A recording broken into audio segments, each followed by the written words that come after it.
Every day is different for me. We travel a lot in the curatorial department to see what happens in the international art world. We also talk a lot about where the museum should go strategically, what we should work with artistically, try to keep in touch with what is happening in society because we want to stay focused on being relevant. But it's also a very practical job, talking with artists, planning with them, with our technical department. So days can change a lot.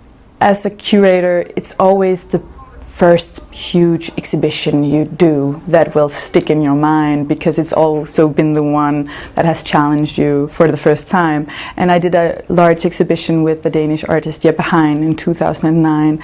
And when I look back at it, I really am amazed of all the things we did.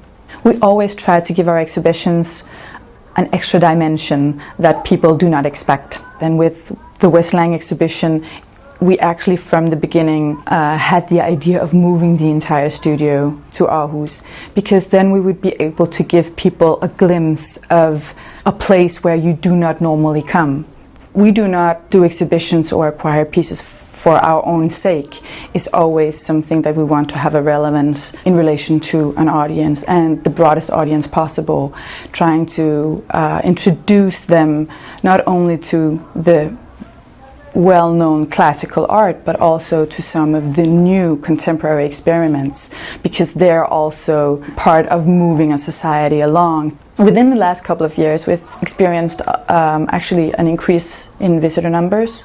So we haven't felt the crisis in that way. We've actually come to realize with everything that's been happening in society, arts and that more existential dimension that art can provide or give a base of discussion for is becoming more and more important for people. Of course, there are also economical challenges.